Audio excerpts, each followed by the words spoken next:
flooding near canals off the Detroit River. More heavy rains expected through Friday morning raised concerns about additional flash flooding in several areas. From kind of a local angle to that national story, the Air Force is raising its cost estimate to $420 million to repair and rebuild Nebraska's Offutt Air Force Base following severe flooding that forced officials to scramble to save munitions and move aircraft to higher ground. More than 130 structures were damaged by the Missouri River flooding at the base that houses the U.S. Military Strategic Command. Roughly 60 of those structures were damaged beyond repair and will need to be demolished, said John Henderson, Assistant Secretary of the Air Force for Installations, Environment, and Energy. It wasn't just the water, it was what was in the water, Henderson said. The floodwaters ran as deep as 9 feet in some places and left behind a toxic sludge. The latest estimate is $70 million more than the initial estimate issued last month as part of the Air Force's $4.9 billion federal funding request for disaster relief. The call for emergency funding would also cover damage from Hurricane Michael nearly leveling Tyndall Air Force Base in Florida last fall. Henderson said $300 million would be designated to design and build new structures at Offutt, while $120 million will go toward cleanup and repair of the structures that can be saved. Most of the new facilities will be built on higher ground if possible, Henderson said.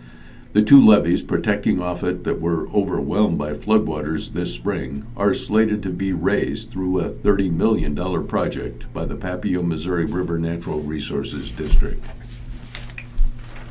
What is contempt of Congress and where do we go from here? From Washington. Angry that the Justice Department won't comply with the congressional subpoena for an unredacted version of Special Counsel Robert Mueller's report, and frustrated by Attorney General William Barr's decision to skip a hearing where he was scheduled to testify on Thursday, the Democratic-controlled House of Representatives is threatening to hold Barr in contempt. It sets up a showdown over constitutional powers between the executive and the legislative branches that has been brewing for months. Trump has vowed to fight every subpoena for every information, especially those related to his family's finances and business dealings. Question: what is contempt of Congress? Answer: a contempt finding is how Congress may respond when someone refuses to testify or provide information as part of a House or Senate investigation. The Supreme Court has repeatedly upheld that Congress has a right to compel people to comply with its oversight efforts. Such demands are more complicated when they involve other branches of the government, and presidents always have information they don't want to give Congress.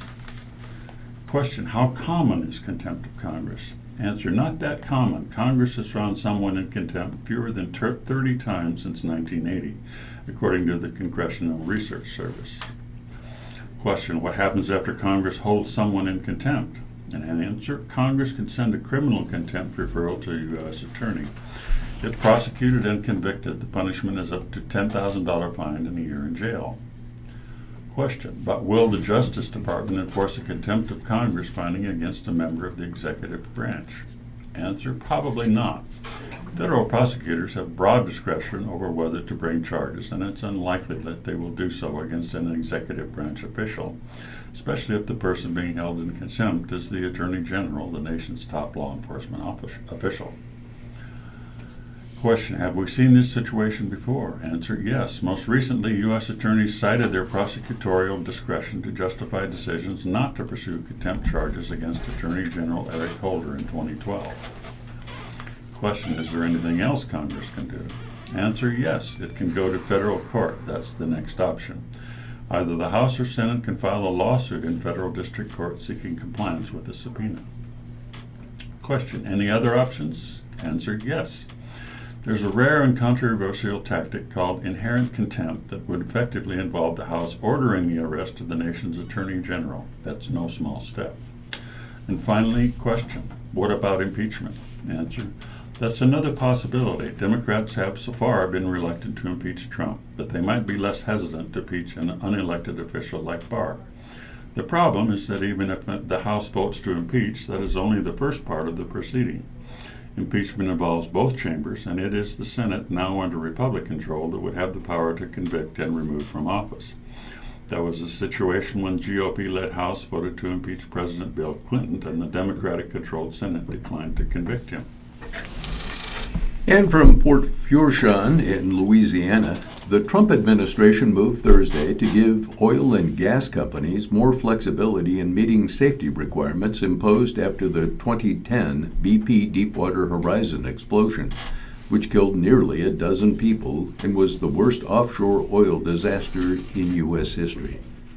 The revised rules, which govern safety at offshore wells, came as the administration pushes to expand drilling off the U.S. coast, although court challenges and opposition from many coastal states have slowed its efforts. The new safety changes were sought by the industry but fiercely challenged by environmentalists.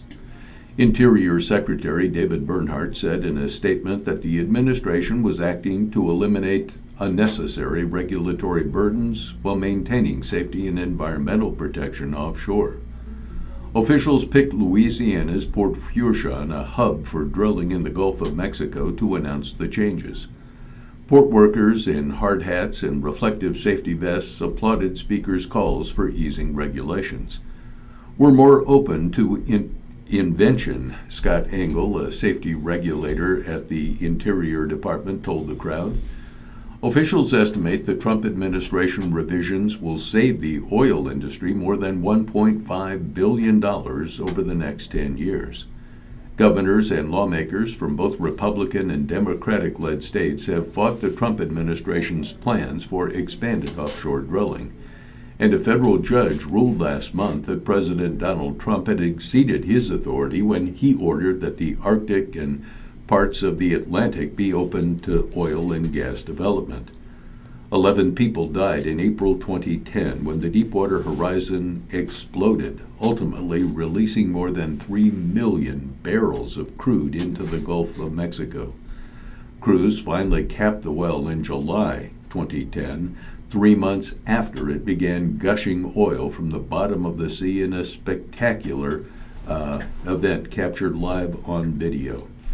Conservation groups say the toll to wildlife included more than 1 million dead birds, and the government declared a fisheries disaster.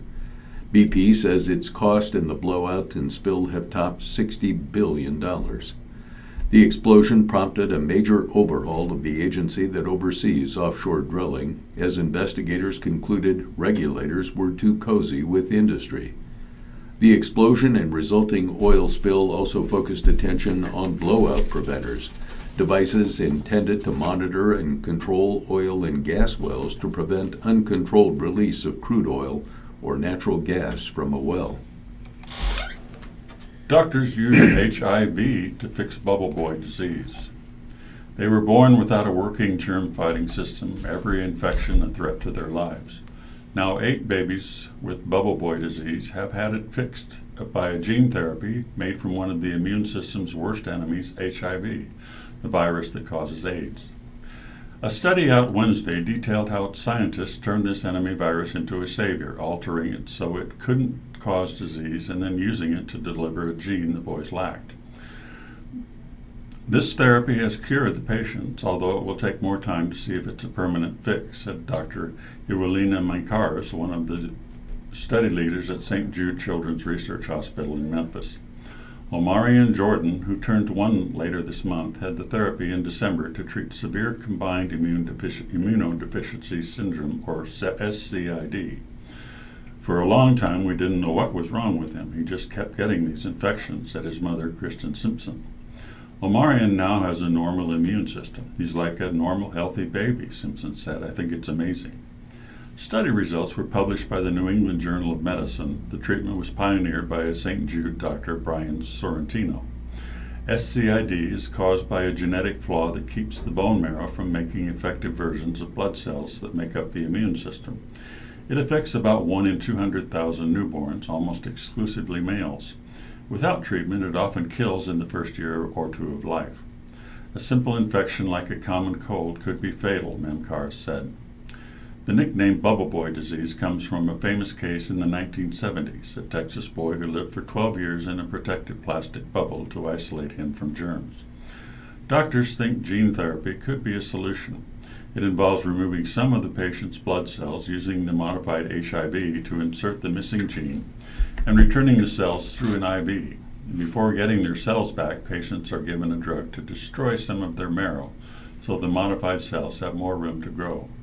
When doctors first tried it 20 years ago, the treatment had unintended effects on other genes. The new therapy has safeguards to lower that risk. A small study of older children suggested it was safe. The new study tried in infants, and doctors are reporting on the first 8 who were treated at St. Jude and at UCSF Benioff Children's Hospital in San Francisco. Within a few months, normal levels of healthy immune system cells developed in 7 boys. The 8th needed a second dose of gene therapy, but now is well too. 6 to 24 months after treatment, all 8 are making all the cell types needed to fight infections. So far, it really looks good, but patients will have to be studied to see if the results last, said Dr. Anthony Fauci, head of the National Institute of Allergy and Infectious Diseases. To me, this looks promising. From London, a defiant Julian Assange told a London court Thursday he will fight extradition to the U.S. to face charges of conspiring to hack into a Pentagon computer, arguing that his work as WikiLeaks founder has benefited the public. Speaking by video link from Belmarsh Prison in southeast London, Assange said, "I do not wish to surrender myself for extradition for doing journalism that has won many awards and protected many people." His formal refusal to be extradited marks the start of what is expected to be a bruising legal battle over whether he will be brought to trial in the United States. Judge Michael Snow said it would likely be many months before a full hearing was held on the substance of the U.S. extradition case. Assange was sentenced Wednesday to 50 weeks in prison in the UK for jumping bail in 2012 and holding up in the Ecuadorian embassy in London. At the time, he was facing extradition to Sweden for questioning over rape and sexual assault allegations made by 2 women. U.S. authorities accuse Assange of scheming with former Army intelligence analyst Chelsea Manning to break a password for a classified government computer. Manning served several years in prison for leaking classified documents to WikiLeaks. Turning up the heat, Pelosi accuses Barr of lying to Congress. From Washington. Attorney General William Barr skipped a House hearing on Special Counsel Robert Mueller's Trump-Russia report on Thursday, escalating a battle between Democrats and President Donald Trump's Justice Department. House Speaker Nancy Pelosi suggested that Barr had already lied to Congress in other testimony and called that a crime. Barr's decision to skip the hearing came the day after the department also missed the committee's deadline to provide it with an unredacted version of Mueller's report and its underlying evidence. In all, it's likely to prompt a vote on holding Barr in contempt. Democrats convened a short hearing that included an empty chair with a place card set for Barr. Committee Chairman Gerald Nadler of New York said that if the Attorney General doesn't provide the committee with the information it demands and the respect that it deserves, Mr. Barr's moment of accountability will come soon enough. Shortly afterward, Pelosi said Barr was not telling the truth to the Congress of the United States. That's a crime. She might have been referring to when Barr told senators on April 10th that he didn't know whether Mueller agreed with his conclusions about the report, including Barr's assertion that Mueller hadn't found enough evidence to support a charge of obstruction of justice. Democrats have raised questions about that testimony since it was revealed this week that Mueller had written Barr on March 27th, complaining that the Attorney General had not properly portrayed his findings in a 4-page memo summarizing the report's conclusions. Barr said Wednesday that his answer last month was not misleading. From Washington, Stephen Moore, a conservative commentator whom President Donald Trump had tapped for the Federal Reserve Board, withdrew from consideration Thursday after losing Republican support in the Senate, largely over his past inflammatory writings about women. Trump tweeted the news of Moore's withdrawal only hours after Moore had told 2 news organizations he was still seeking the board seat, and still had the White House's support. In her note to Trump that he released later, Moore said that unrelenting attacks on my character have become untenable for me and my family, and 3 more months of this would be too hard on us. From Yemen, the Senate on Thursday failed to overturn President Donald Trump's veto of legislation that would have ended U.S. military assistance for the Saudi-led war in Yemen against Iran-backed rebels. Lawmakers pledged to re-examine other aspects of America's ties with the kingdom. In explaining his veto last month, Trump said the Yemen resolution was a dangerous attempt to weaken my constitutional authorities, endangering the lives of American citizens. The Democratic-controlled House approved a bill Thursday that would prevent President Donald Trump from fulfilling his pledge to withdraw the United States from the landmark Paris Climate Agreement, ensure the U.S. honors its commitments under the Global Accord. Moderate U.S. Senator Michael Bennet of Colorado jumped into the packed Democratic presidential primary on Thursday, announcing a 2020 campaign that had been stalled while he was treated for prostate cancer. A 10-month-old baby was found dead Thursday, and 3 other migrants were feared drowned after their raft flipped in the night on the Rio Grande as they tried to cross the U.S.-Mexico border, law enforcement officials said. The missing included 2 young children believed to be around 7 years old, as well as a man.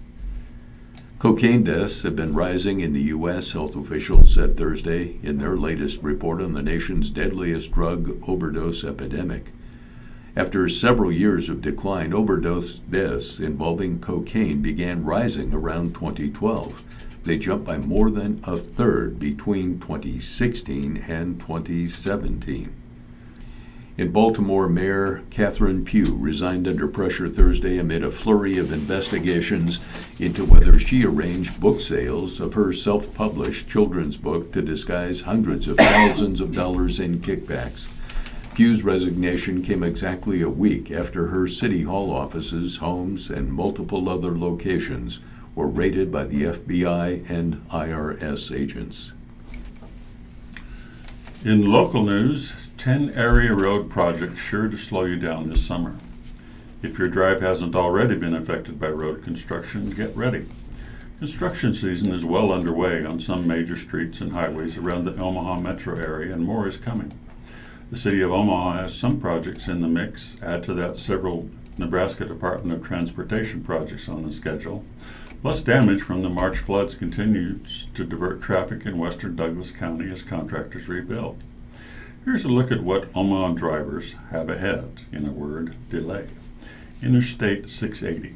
Work is just getting started on a project that will be switching up traffic on Interstate 80 at West Center Road. This project will be repairing bridges there. And Interstate 80, starting on May 28, eastbound Interstate 80 will be closed near the I-680 interchange so 2 bridges can be repaired. West Maple Road, this is a big one. Over this year and next, the state will fix West Maple Road from 108th Street to the Elkhorn River. The project involves repairing the concrete grinding down the street and laying new asphalt. Drivers saw West Maples wear this spring when potholes hit the street hard. 132nd and West Center Road. This is a bad one. The city of Omaha wants to improve traffic flow at the intersection and make the area safer, so it is widening the intersection to allow 2 left turn lanes and a right turn lane in all directions. 2 median breaks will also be closed, which will reshape the access points for 2 shopping centers at the intersection, but the city hopes that will improve safety for drivers. On 90th Street, the state is handling this project, which involves what's officially designated as Highway 133. Work starts this month. The roadway will be repaired on 90th Street from West Dodge Road north to the Blair High Road, then on Blair High Road west to Interstate 680. The Northwest Radial. The state has started resurfacing the Northwest Radial from Cummings Street to Spencer Street north of Maple. There will be lane closures during construction, but traffic will be allowed through. West Dodge Road at the Elkhorn River. This is one of the 2 major highway segments damaged by floodwaters in western Douglas County. U.S. Highway 275 is closed near the Elkhorn River, forcing traffic heading toward Valley and Fremont to detour along West Maple Road. On West Center Road at the Elkhorn River, this is the second highway cut off by flood damage. The damage is more complicated. A bridge has to be redesigned and rebuilt, so the work is expected to take longer. And on Harrison Street, work to widen Harrison Street, a long-running project in the 156th Street area, continues east of 156th.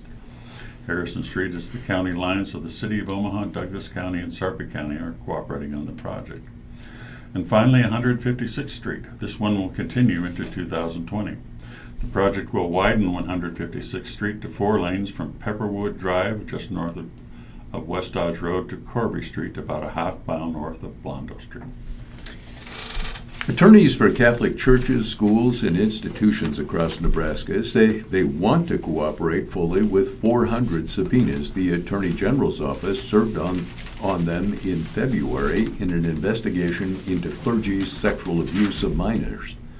But Attorney Patrick Flood, who represents Archdiocese of Omaha parishes, schools, and the Archbishop, told a Lincoln judge Thursday that when the subpoenas came without warning and demanded the documents in 3 days, just practically, it was a ridiculous request. Assistant Nebraska Attorney General Ryan Post called it disappointing that plaintiffs' view of the AG's investigation into child abuse, sexual abuse, and failure to report is government overreach and abuse of power. He said it also is disappointing that after many public announcements of cooperation, the Attorney General still does not have all the requested documents. Post said many schools and parishes responded right away, providing records the church hasn't already turned over voluntarily after 6 months of working with prosecutors and investigators. They continue to work together, he said, trying to resolve issues over what more information the state needs. Flood said they'll need a court order to get some of the documents, such as medical records, including psych evaluations of alleged perpetrators, evaluations of victims, and confidential settlement agreements. He said that's why they turned to the court and filed a complaint for judicial relief March 1, rather than tell his 208 clients to ignore the subpoenas. Specifically, Attorney General Doug Peterson required all records related to any assault or abuse by those employed or associated with each church or institution, whether previously reported or not. According to court documents, Peterson was demanding information covering 27 years. I can tell you what the Attorney General would have done with that information and what a heyday they would have had in the press with that, Flood said. He said they were not going to tell clients to ignore the subpoenas because they were trying to cooperate and get them the documents. Or you could have told your clients to substantially comply to the best of their ability in the time frame that they were allotted, said Lincoln County District Judge Lori Merritt, who will decide the case. Attorney Richard Rice, who represents the Diocese of Lincoln and its bishop, stressed they have been working closely with investigators and prosecutors, but said fully complying with the subpoenas was virtually impossible with the scope of the request. The subpoenas followed Peterson's request in late August that Nebraska bishops voluntarily produce 4 decades of internal investigative reports related to sexual abuse of minors. In the end, the question may boil down to the appropriate time to bring the court into it, a point that Post argued. The need for remedy means you're facing something negative, right? The judge asked, to which Flood answered, right. And you weren't right? Merritt said. Flood said, we were facing subpoenas that we couldn't comply with. Merritt took the matter under advisement. Outside the courtroom, Kyle and Lauren O'Donnell, a Lincoln couple who watched the hearing and know people who have been abused by priests, said they just hope the truth comes out. Kyle O'Donnell said he has defended and supported the church and now feels a duty to make this right. It's heartbreaking, Lauren O'Donnell said. And it doesn't matter if it happened to her or her child or someone else's, she said. What matters is it happened to somebody, she said. Imagine Nebraska Act designed for more transparency advances from Lincoln. A bill labeled as a huge improvement on Nebraska's current economic incentive program, the 14-year-old Advantage Act, is ready for prime time. On a 6-0 vote Thursday, the legislature's Revenue Committee advanced Legislative Bill 720, called the Imagine Nebraska Act, to debate by the full legislature later this session. State Senator Mark Coulterman of Seward said the Imagine Nebraska Act is designed to be easier for businesses to navigate, more transparent and more financially predictable for the state than the Advantage Act, which has been criticized as too complicated and too expensive. It was initially projected to cost $60 million a year in foregone taxes, but has ended up costing $120 million to $150 million a year. Coulterman said the drafters of LB 720, which included state business groups and Governor Pete Ricketts, heard these concerns and tried to craft a better program with the goal of growing Nebraska. It's a huge improvement, he said. Among the aspects of LB 720 include: it would target jobs that pay above the average wage in Nebraska. The Advantage Act required wages that were at least 60% of the prevailing wage. Jobs must pay more than $19.50 an hour under the bill. Additional incentives would be granted to companies that expand or locate in extremely blighted areas of high unemployment, including sections of inner-city Omaha. Businesses would be required to report annually their progress in meeting job creation and investment requirements to qualify for their tax incentives, said Coulterman. That should improve transparency on whether too much tax revenue is being lost. He said the goal is for the program to cost $150 million a year.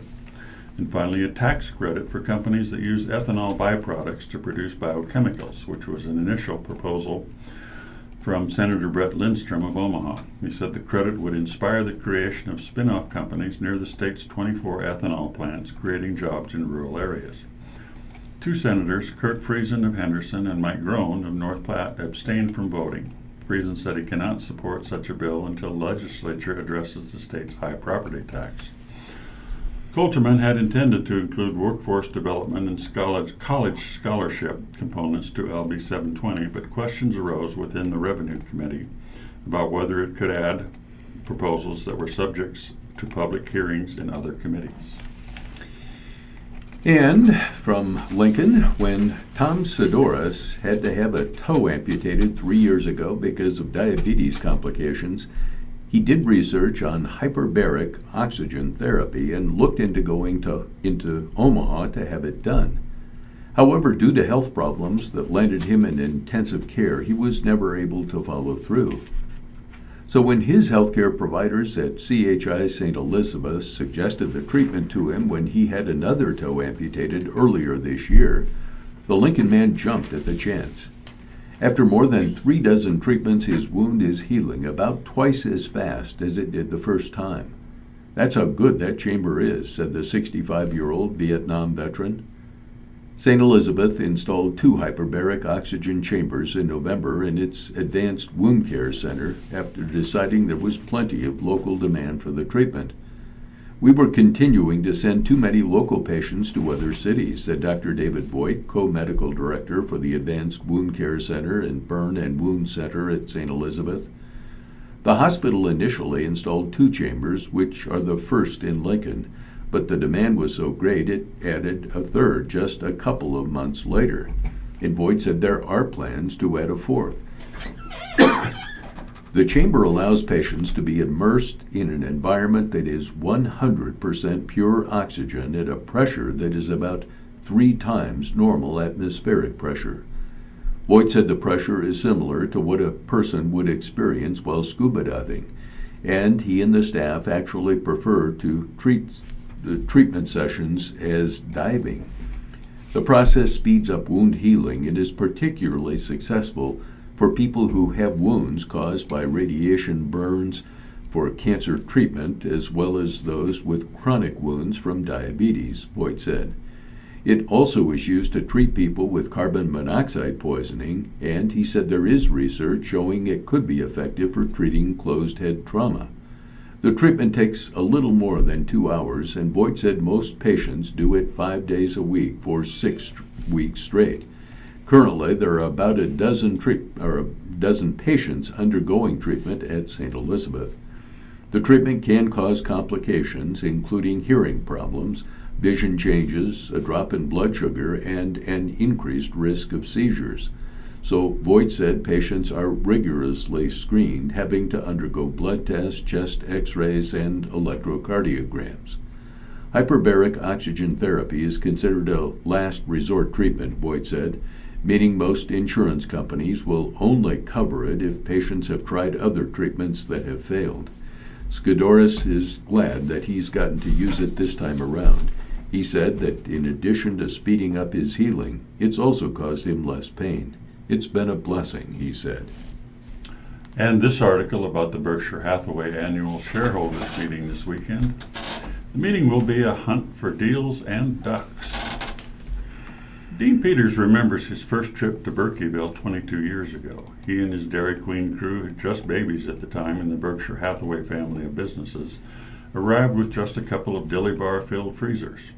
They squeezed the tasty wares into a hallway of the Exarban Coliseum, which in those days was the stage for the Berkshire Hathaway annual business meeting and shareholder shopping festivities. Fast forward to today, when Peters, head of DQ Corporate Communications, oversees an operation that brings a dozen big freezers packed with 16,000 dilly bars, 7,000 blizzards, and almost 5,000 other creamy treats.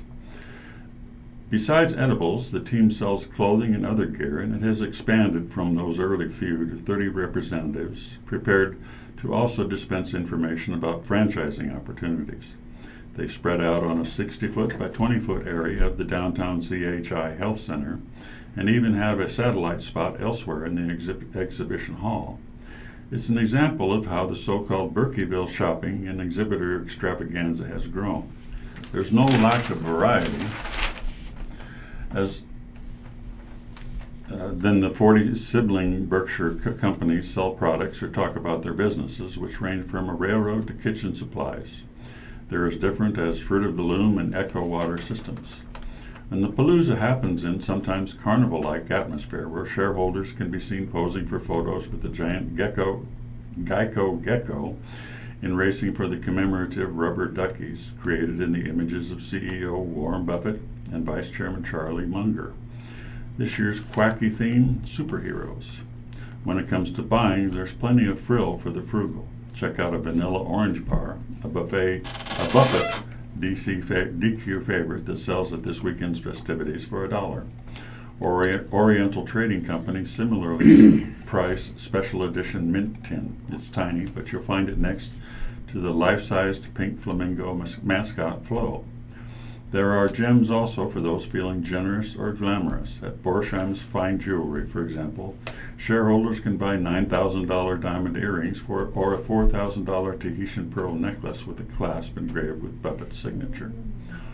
Of course, the local bling maker offers a gamut that also includes Warren's Lump of Gold, a goat milk soap bar for $15. This marks the 5th year of offering the pop-up stores for 2 consecutive days at the exhibition hall, noon to 5 p.m. Friday and 7 a.m. to 4:30 p.m. Saturday. For many, the discounted shopping is a highlight of the long weekend of events related to the annual Berkshire Hathaway shareholders meeting. Company officials expect to draw more than 42,000 people from around the world to Buffett's hometown and the city where Berkshire is based. The Ponca tribe of Nebraska has secured another win in its fight with Iowa and Nebraska to keep its newly opened casino. The National Indian Gaming Commission issued yet another ruling in favor of the tribe, saying on Wednesday the tribe has the right to operate the Prairie Flower Casino on land it acquired in Carter Lake in Iowa.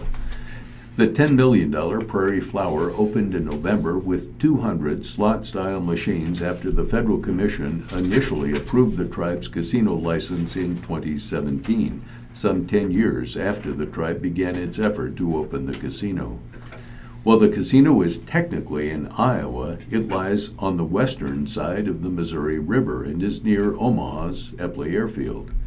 The neighboring city of Council Bluffs, Iowa, which already hosts 3 state-licensed casinos, and the states of Iowa and Nebraska, sued to try to shut it down, with opponents in Iowa fearing it will siphon off gambling tax revenue, and opponents in Nebraska fearing the casino could draw crime to Omaha. Unlike most other tribal casinos, the Prairie Flower wasn't built on a reservation. The Ponca tribe, which was forced to leave its homeland along the Missouri River in Nebraska by the U.S. government in the 1870s, has no reservation. The U.S. government terminated the tribe in the 1960s and took its remaining land as part of a policy that sought to abolish reservations and assimilate natives into mainstream American society. Carey calls Corver a fine pick for Creighton commencement. Bob Carey, a former Nebraska governor and senator, didn't object Thursday to the notion that Creighton University had traded up. Kyle Korver, a Creighton basketball star who has played in the NBA since 2003, will replace Carey as Creighton's commencement speaker on May 18th. Carey called Korver an excellent choice. Carey was scheduled to be Creighton's commencement speaker, but some Republicans opposed Carey because of his position in favor of abortion rights. Carey pulled out, saying he didn't want to be a distraction. Carey said Korver was a fine representative of Creighton as a scholar and an athlete, and I've never been able to hit a three-pointer, Carey joked Thursday in a telephone interview. Creighton will hold 2 commencement ceremonies on May 18th, and Korver will speak at both. Korver, 38, is known as a three-point sharpshooter. At Creighton, he was Missouri Valley Conference Player of the Year twice. In the NBA, he has played for the Philadelphia 76ers, the Chicago Bulls, the Atlanta Hawks, Cleveland Cavaliers, and the Utah Jazz. He has led the NBA in three-point percentage several seasons. He has experienced profound sadness. His brother Kurt died last year after a sudden illness. Korver created a buzz last month by writing about white privilege in the Players Tribune, a publication that gives athletes a forum in which to write. Among other things, he said members of society must denounce racism actively and at every level. He went on to write, I believe that what's happening to people of color in this country right now in 2019 is wrong. Korver is white. Creighton retired Korver's number 25 last year. Korver also will receive an honorary doctorate of human letters degree from Creighton.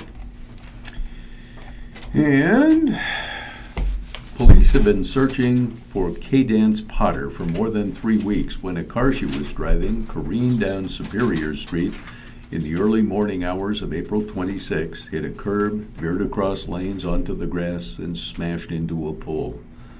Officers arrived at the scene near 48th and Superior Street shortly after 4 a.m. and found the driver's side of the vehicle sheared off, the roof in pieces. Potter, 14, was inside, already dead from the violent crash. A number of questions remain unanswered. How did she end up behind the wheel of the Honda Civic stolen 11 days earlier from a driveway near 27th and Old Cheney Road? Why was she with Caleb Q. Hedges, 19, who had escaped the crash with minor injuries? And where had she been since she was reported missing March 26 from the home where she was staying with her grandmother? Officer Luke Bonkowitz said Lincoln police had tried unsuccessfully since March 26 to find her. They checked social media, talked with family and friends, and went to at least 7 or 8 places based on tips about her whereabouts, including one location on April 25, the night before the crash. Cindy Donald, Potter's step-grandmother, said she came to Lincoln from her home in Minnesota on April 19 to help in the search. She learned from friends where Potter was on April 25 and shared it with police. She said family members don't know who Hodges is, or why Potter was with him that night. Eva Bobeck, the paternal grandmother with whom Potter and her younger brother had been living, said since she had run away at least twice since the state had placed her at a home and when she was in foster care. Police wouldn't say what other dates Potter had been reported missing, in part because they continue to investigate. But one thing is clear. The crash followed months of upheaval in the girl's life, which court records document beginning in October, when the state took custody of Potter and her older brother and placed them, along with their younger brother, in foster care. Cadence and her 17-year-old brother called police on October 23 after their dad, Daniel Potter, allegedly hit her and threw both of them out of the storage shed and garage they'd been living in. Potter told officers her dad had pulled her out of Lincoln Southeast High School in September because he disapproved of her boyfriend and didn't want her to have contact with him. Prosecutors filed a petition in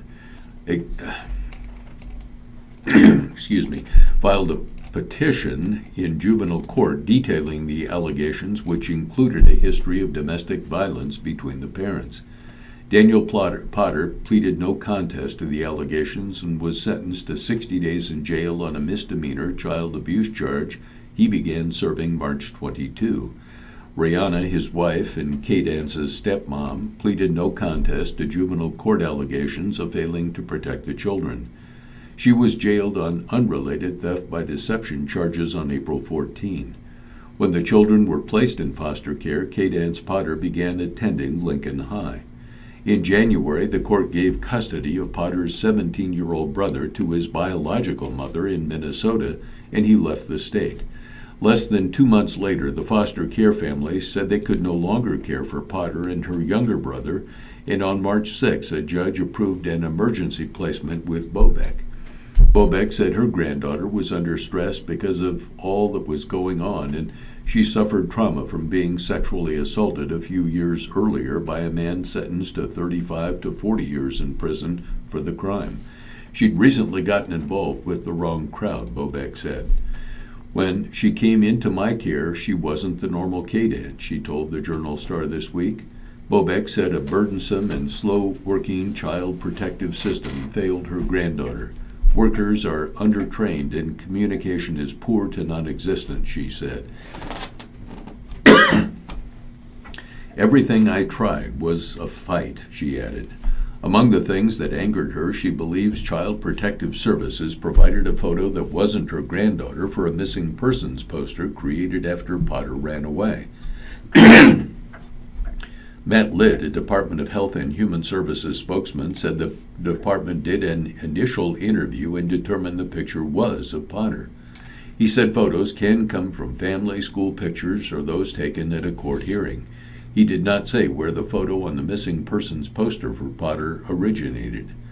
Bobek said CPS didn't provide adequate counseling, and it was a struggle to be able to talk to the kids after they were placed in foster care.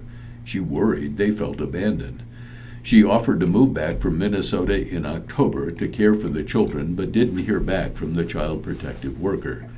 That changed when the foster care placement ended, but she still didn't have the necessary authorization to deal with their education needs. Litt declined to comment further, citing a state law that prohibits the Department of Health and Human Services from discussing specific cases. Despite the upheaval, so many people love Potter, Bobek said. Her granddaughter loved to read, do crafts with one grandma, and girly activities with the other, Bobek said. She was very close to her younger brother, was outgoing, and thought about others, she said. Miranda Potter, a half-sister who lives in North Dakota, said Potter kept a smile on her face in the worst of circumstances. When she saw her in January for the first time in a few years, she was still K-Dance. She was still smiley. She's very good at not taking the weight of the situation onto herself, but still understanding the weight of the situation. After Potter's death, a friend sent Bobek a photo of a jar of cookies the girl had made for her after the death of her uncle. The quote read, "Keep your face always to the sunshine and shadows will fall behind you. That's the real K-Dance," her grandmother said. In the Sidney Loof slaying, Trail, who once said death was accidental, now says he has an alibi. Aubrey Trail told reporters 15 months ago that he accidentally killed Sidney Loof, but now he says he may have an alibi. In a court filing Wednesday, his court-appointed lawyer notified prosecuting attorneys that he may present evidence suggesting that Trail was not present when Loof was killed, a complete change of story from what Trail told several reporters in phone calls from jail in February 2018. It wasn't meant that she was to die, Trail told the World Herald back then, maintaining that Loof, a 24-year-old store clerk from Lincoln, was choked to death by him with an electrical cord during a sexual fantasy. Ben Murray, Trail's defense attorney, said Thursday that some new evidence had popped up that suggests that Trail was somewhere else when Loof was killed. She disappeared after arranging an online date with Trail's girlfriend, Bailey Boswell, on November 15, 2017. By state law, if a defendant plans to introduce evidence of an alibi, he or she must notify the court a month prior to a trial. Murray said he wanted to preserve the option of presenting the alibi evidence, so he filed the motion. Both Trail 52 and Boswell 25 faced the death penalty if convicted of first-degree murder in Loof's slaying. Loof's body, which had been dismembered, was found about 60 miles west of the Wilbur, Nebraska apartment where the slaying allegedly took place. Trail also accused by prosecutors of attempting to solicit someone to kill via social media beginning about 4 months prior to when Loof disappeared. Both Trail and Boswell have pleaded not guilty. Trail's trial is scheduled to begin June 17th in Wilbur. Boswell's trial is scheduled for October 15th. And we'll turn to death and funeral notices in each of our papers. These from the Lincoln Journal-Star for Friday, the 3rd day of May. Katanak Pauline, or Polly Katanak, was 67 and lived in Elmwood. Services will be held Saturday, 1 p.m., May 4, in the Elmwood Cemetery, the Hammonds Family Funeral Chapel in Weeping Water. Franks, Christy L. Franks, was 52 and lived in Ashland. The Marcy Mortuary is handling arrangements, memorials in care of the family for future designation. Georgeson, Richard or Rick A. Georgeson, was 66 when he died in Lincoln. In lieu of flowers, memorials to the family for future designation. Services in Rick's honor will be held between 1 and 3 p.m. on Saturday, May 4, at the Seasons at Eastmont Tower. Hohensee, Tammy Robin Hohensee, was 49 and lived in Sutton. The Sutton Memorial Chapel is handling arrangements. Johnson, Orlean Norman Johnson, was 89 and died on May 2nd. No other information is provided. Kempton, Stephen Douglas Kempton, was 69 when he died. He was a veteran. Services are handled by the Roper and Sons Funeral Home in Waverly. Leetgeb, Marvell Lindau Clark Leetgeb, was 85 when she died in Lincoln. The Lincoln Memorial Funeral Home is handling services. Memorials may be directed to the American Heart Association. Jairus M. Neighbors, was 82 and lived in Lincoln when death occurred on May 2nd. Peterson, Margaret Peterson, was 88 and lived in Octavia. She died on May 1. No other information is provided. Radford, Charles Henry Radford, was 92 and lived in Seward. He was a veteran. Services will be held at 11 a.m. Monday, May 6 at St. John Lutheran Church in Seward. The Volsky Funeral Home is handling arrangements. Wyruth, George J. Wyruth Jr. was 85 and lived in Lincoln. The Butheris, Mazer, and Love Funeral Home is handling arrangements. Memorials to Sacred Heart Church or Southeast Community College Foundation. From the Omaha World Herald, Darling. Michael David Darling was 54 years old when he died on April 30th. Visitation with the family is Friday from 6 to 8 p.m. The funeral service is Saturday at 12:30, all at Cutler O'Neill Meyer Woodring Bayless Park Chapel. Interment in the Memorial Park Cemetery. Freyer. Kathleen J. Doyle Freyer, age 63, died April 30th. A massive Christian burial will be held Monday, May 6th at 10 a.m. at St. Robert Bellarmine Catholic Church. Heafy Hoffman, Dwight Cutler is handling the services. Griffin. Patricia A. Griffin, age 90, died May 1st. A massive Christian burial will be held Monday, May 6th at 10 a.m. at Christ the King Catholic Church, interment in Calvary. Heafy Hoffman, Dwight Cutler are handling the services. Hasten. Walter E. Hasten, age 75. A notice will be issued later. Heafy Hoffman, Dwight Cutler is handling the services. Jensen. William R. Jensen Jr., age 62. Memorial service will be held Saturday, May 4th from 3 to 6 p.m. at Oak Hills Country Club. Memorials are suggested to the Northwoods Humane Society in Hayward, Wisconsin, or Beautiful Savior Lutheran Church in La Vista, Nebraska. Heafy Hoffman Dwart Cutler's handling the services. Kemp, Norma Lee Rodeker Kemp, was 88 when she died on April 29th. Graveside service will be held Saturday, May 4th at 1 p.m. at Purdom, Nebraska. Cemetery memorials to the House of Hope Alzheimer's Care in Omaha and Broken Bow VFW Post 3576 Ladies Auxiliary. Heafy Hoffman Dwart Cutler is handling the services.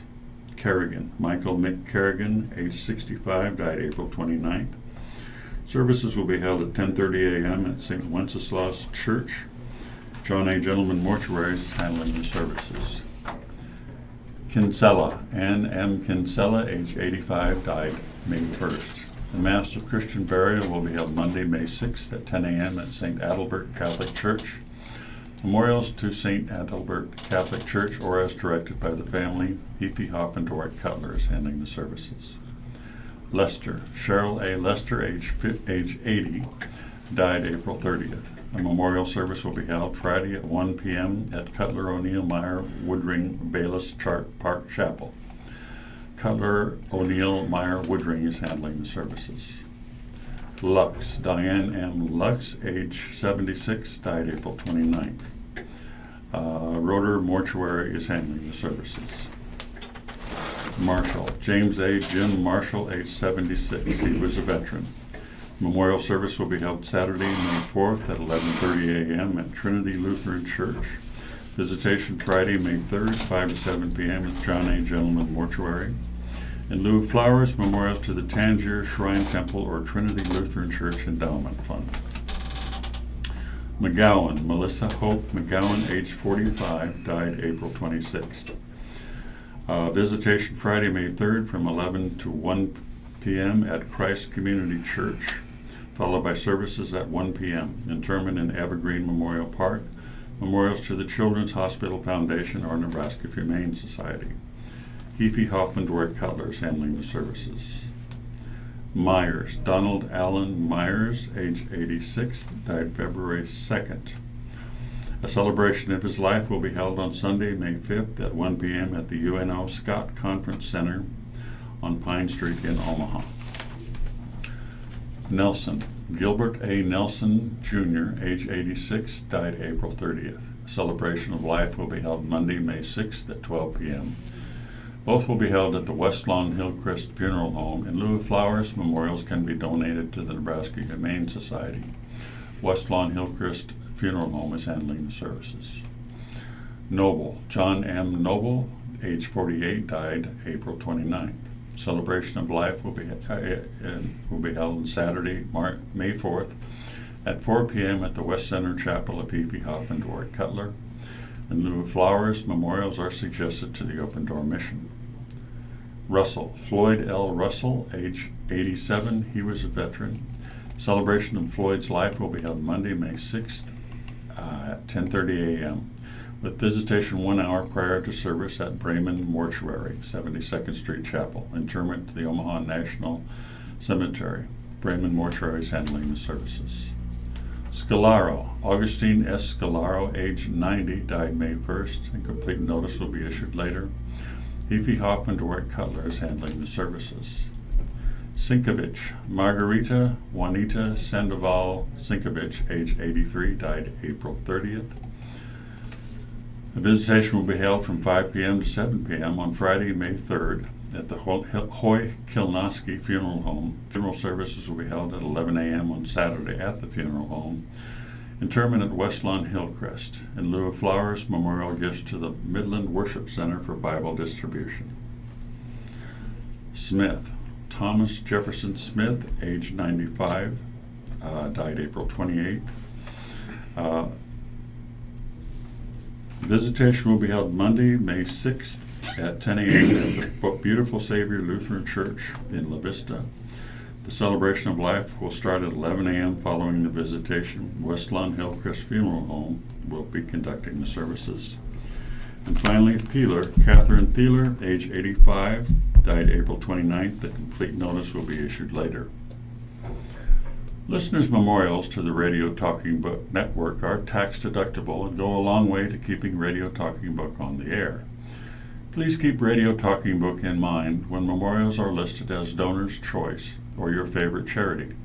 Donations should be sent to Radio Talking Book Network, 7101 Newport Avenue, Suite 205, Omaha, Nebraska, 68152. Thank you for being a Radio Talking Book listener and supporter. Thank you, Ralph and Rick. You are tuned to the Radio Talking Book Network in Omaha, Nebraska. We've been proudly serving our blind and visually impaired listeners for over 44 years. Radio Talking Book is brought to you in cooperation with KIOS-FM in Omaha and statewide through the facilities of NET Radio and Television. Thank you for being loyal Radio Talking Book listeners and supporters. And now let's hear the mid-morning break. Here is Jane Nielsen. Good morning and happy Friday. It's May 3rd. The Meals on Wheels menu for today is cheesy chicken breast, Mexican rice, Mexican pudding trio, whole grain tortilla chips, chocolate pudding, and 1% milk. Have a wonderful weekend. Greetings. I have great pleasure to pass along an opportunity for some of you to perhaps share your story and get paid a little bit of money for doing it. The University of Iowa Department of Computer Sciences invite people who have experienced vision loss within the last 10 years to participate in an interview about your experience with vision loss, barriers encountered because of vision loss, and the strategies you employ to address those barriers, both technical and non-technical.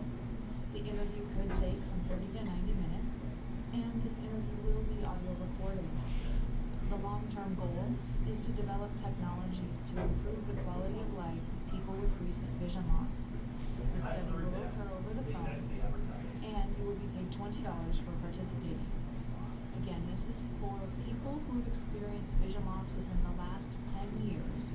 It's a 30 to 90 minute phone interview that will be recorded, and there's potential to get paid $20 for participating. If you're interested, please contact Kyle Rector. His contact So I hear Vic didn't work out. Yeah, I don't know why, but Miranda said she has some clashes with some people here. Kyle, KYLE dash RECTOR at UI. Do you want to go first? You want me to go first? I'll go. I've got something here finally. Okay. Contact Kyle Rector, 503-449-1736. Is Ryan leaving or something? I got this new guy here. I don't think so. I think just having a little backup in case, he gets sick or needs to go out of town for a meeting or something. Now, when are you headed out? June? No, the end of next week will be Next week? I'll be here all next week, but Okay. but that will be my Through last July? through even mid-August actually. Yeah. And there are girls involved this time. Yeah, this time, A lot of night patrols, I see. yeah. How old are the kids? 11 to 17, tough age. For both, boys and girls. Yeah. It's easy to participate. Take a moment to view our website or to donate at Now, is Noah still involved, or is he? He's working for the council now as a camp ranger, so he's Great. doing maintenance work for camps. He'll be there too then. Yeah, he will. That's good. Proudly focused exclusively on providing government-sponsored managed care services through Medicaid and Medicare prescription drug plans to families, children, and seniors in Nebraska. For more about WellCare, call today at 1-888-255-2605 or visit www.wellcare.com/Nebraska. Thank you, Michael. I hope everyone is having a wonderful Friday. Now let's go back to Studio A with Ralph and Rick. And we are back. We'll begin with letters to the editor from the Lincoln Journal-Star. David Lux of Lincoln writes, I'm writing to express my support for Tammy Ward for City Council. I was Tammy's pastor for many years before I retired, and I know from personal experience how much passion she has for people of all kinds, and how effective she is in making things happen for good. I also worked with Tammy when I was president and board member of the Lincoln Seniors Foundation, and she was the executive director. She was a tremendous asset in the foundation, being able to establish Victory Park Veterans Housing on the Veterans Administration campus and to get the new Veterans Clinic committed to being built on the VA campus. That was an amazingly complex project that involved negotiations between the foundation, the VA administration in Nebraska and Washington, D.C., the city, and private developers. Tammy was one of the key people in getting that accomplished. I'm just so impressed with the way Tammy is able to work together with a variety of people to accomplish important and vital goals. Her life has been one of community service on the local, state, and national level, and Lincoln is so fortunate to have someone with her gifts for working with people and accomplishing goals.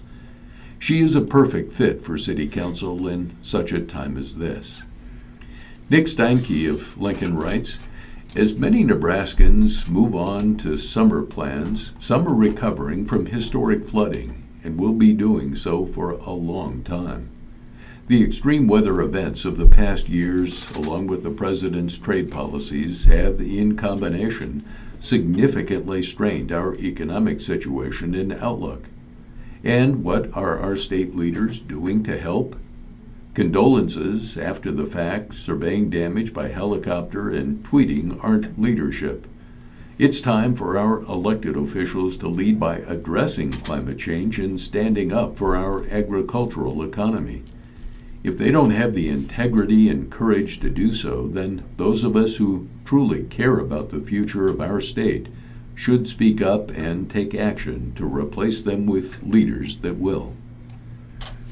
S. Wayne Smith of Lincoln writes, vote for Cindy Lamb.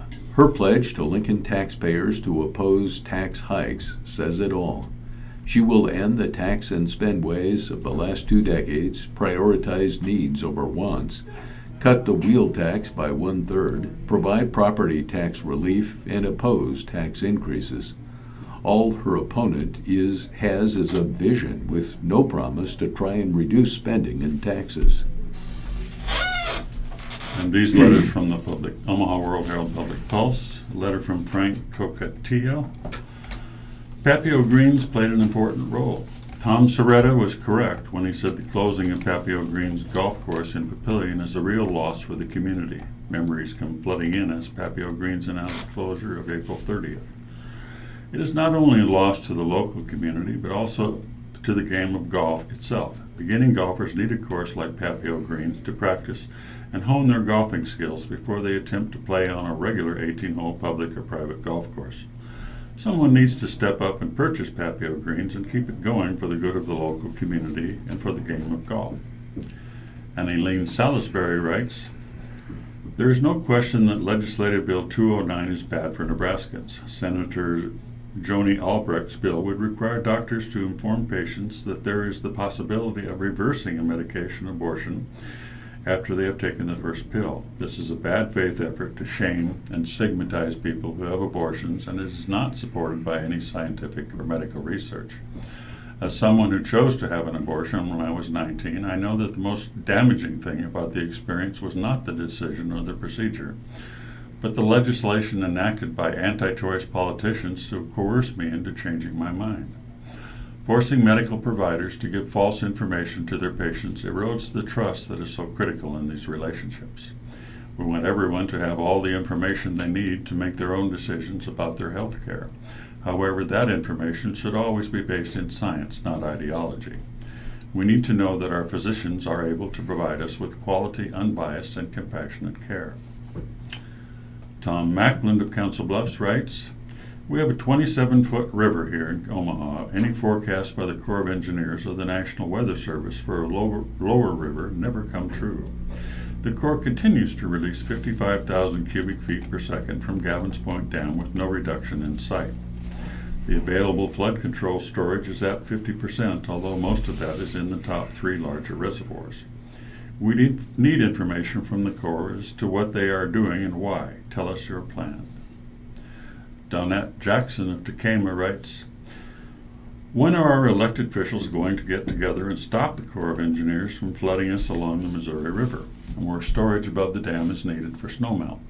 The Corps is releasing about 20,000 cubic feet per second more from Gavin's Point Dam than they were last year at this time. The water is out in the old floodplain, which is exactly what they want it to do. The only problem is that it is threatening all the private property and keeping the ag landowners from planting their crops. This is our livelihood, and we are also paying taxes on ground that is inundated with water, losing nutrients and slowly degrading. Our members of Congress and governors need to go before Congress asking to put a stop to the Missouri River Recovery Program, restore flood control to the highest priority, return the reservoir storage levels to those prior to the program, and modify the lower Missouri River that is contributing to and or causing the ongoing flooding. Replace the river's control structures, rock dikes and revetments, and resume maintenance of the same. Stop the construction of the interception rearing complexes, and close off the upstream end of the pallid sturgeon chutes. These chutes have brought the river closer to our ag land. We need your help now, not 5 years from now. We won't be here 5 years from now.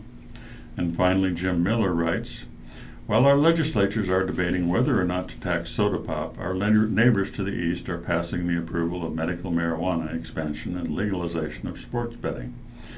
Is it our type of unique legislative body or the hard heads that make up that body that always keeps us years behind our neighbors? What state do you suppose is a good deal of revenue What state do you suppose a good deal of revenue will come from in order to help Iowa raise tax money? And this column is written by Ruben Navarrete, who writes for the Washington Post. Whenever I get angry and frustrated that Mexicans and Mexican Americans are blamed for American afflictions, I try to remember another group that's had it much worse for much longer. For 5,000 years, Jews have been the world's favorite scapegoats. Lose a job? Blame a Jew. Your son didn't get into Princeton? It's the Jews' fault. I remember a Jewish friend from Mexico telling me one day over lunch that Jews have always been taught to keep their passports handy. When things come apart, who do you think people will blame? You have to be ready to run. It's for different reasons that people run to San Diego, this city by the sea. This is probably the world's priciest colony of refugees. Folks from around the country relocate to America's finest city to escape harsher realities elsewhere. Some move here from Phoenix to get away from the blistering heat, or from Chicago to put cold winters behind them. Others come for the ocean vistas or quality of life, and to feel the sun in every season. San Diego is the leisure capital of America. In the nearly 15 years that my family and I have lived in a suburb here, I've noticed that many of our friends and neighbors who gather at pool parties would rather talk about sports and vacations than religion and politics. We're hiding from violence and intolerance, and by extension, the violence fueled by intolerance. Most of all, we come here to hide from hate. Since this laid-back city is located in a blue state, we assume that we won't have to deal with bigots who hassle us because of who we are, what we look like, or who we worship. But we are horribly wrong. Hate found us. A behavioral expert recently said out loud what many of us have been thinking as we learn more about 19-year-old John Ernest, a young man blinded by anti-Semitism. He's the kid next door, said Mark Kalish, a San Diego-based forensic psychiatrist. That's the scary part. Ernst doesn't fit the profile of someone who winds up on a watch list. He was an honors nursing student at a local state university, a classic pianist, and a mild-mannered teen who lived at home with his parents. His father's a high school teacher, and his family is liked and well-regarded. In a statement, Ernst's parents call what he allegedly did and why a terrifying mystery. Saying they were shocked and deeply saddened by their son's actions, they lamented, "To our great shame, he is now part of the history of evil that has been perpetrated on Jewish people for centuries." As you are no doubt aware, the evil that Ernst is accused of doing was storm into a packed house of the Shabbat in Poway, about 30 minutes north of San Diego on the last day of Passover. Armed with what San Diego County Sheriff Bill Gore described as an AR-type assault weapon, he started shooting. Authorities say he went there for one reason and one reason only: to kill as many Jews as possible.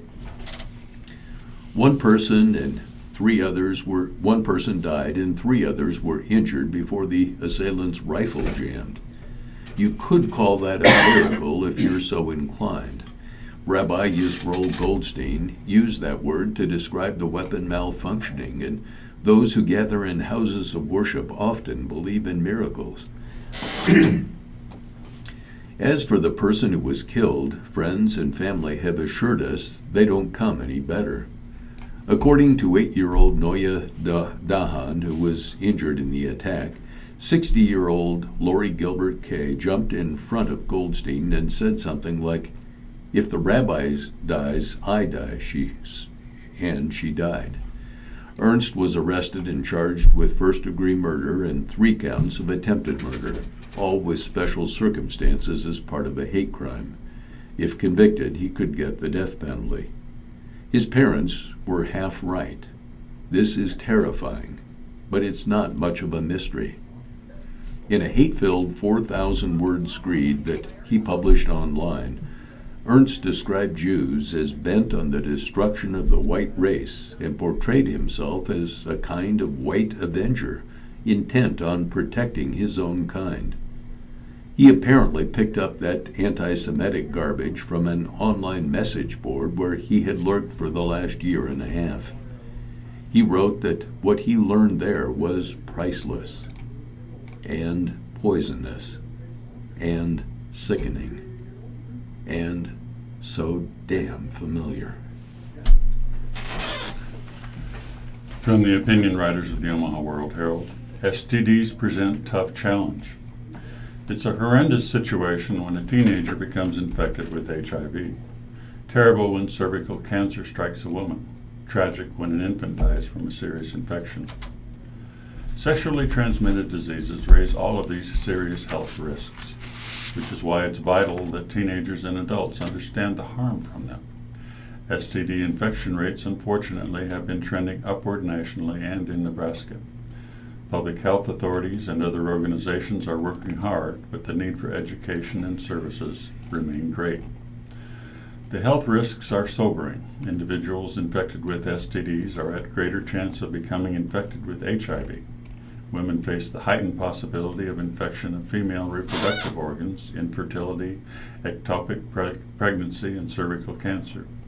Infants are at risk of serious infection threats.